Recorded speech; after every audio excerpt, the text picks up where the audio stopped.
Hello everyone. For my final project, I decided I was going to do a little bit of research into King Philip's War, which occurs between 1675 and 1676 in New England between the Wampanoags and their Indian allies and the English settlers and a handful of their friendly natives. My original plan was to go for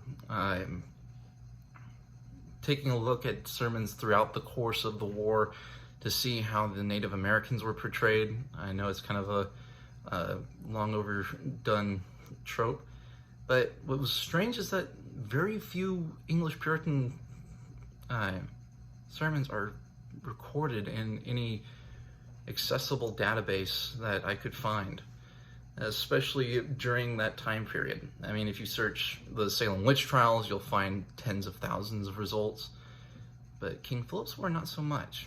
It's kind of interesting.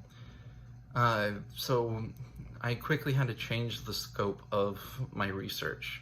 And what I found is that there are actually 3 sermons that have to do with the war that are readily available.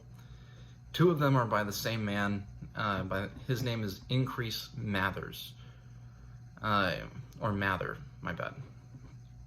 Now, Increase Mather in 1674, so the year before the war breaks out, states that in a sermon with the same title, "The Day of Trouble is Coming." So this sermon is very much kind of like a book of Jeremiah. The concept of Israel, New England, has sinned severely and is in desperate danger of God sending retribution of some form, and most likely that form will be a devastating war.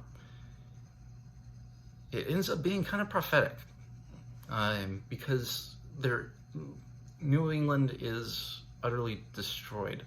About 2,500 of the settlers are killed. About 5,000 Native Americans are killed or sent off as slaves to the Bahamas or just the Caribbean islands. There's a little bit of semantic debate back and forth right now as to where they went. The other gentleman was a man named William Hubbard. The main sermon that I was able to find of his is entitled, "The Happiness of the People in the Wisdom of their Rulers, Directing and in the Obedience of their Brethren, Attending unto what Israel ought to do." The basic line of his sermon is that some of these Jeremiads, both in the government and just throughout the countryside, preaching the word of God, saying that it's a judgment from God, was kind of a cop-out. He states, and this is actually a quote from that sermon, "Upon serious thoughts and the sad losses and slaughter that have befallen this poor country can be imputed to nothing more than to the contempt of our enemies or overweening thoughts of our own skill and courage." So whereas Mather is in the Day of Trouble and in his response to Hubbard's sermon, which is entitled An Earnest Exhortation to the Inhabitants of New England, Hubbard is a lot more, this is our fault. We were overconfident. We felt that the natives were just savages and that they had no tactical skill whatsoever. Both of these men end up also writing their respective histories to try and get their version of events to be the official events that are laid out as to what happens with the war. Mather, in his brief history, is more focused on pointing out that the best things that happened during the war for the Puritans come after days of fasting and humiliation.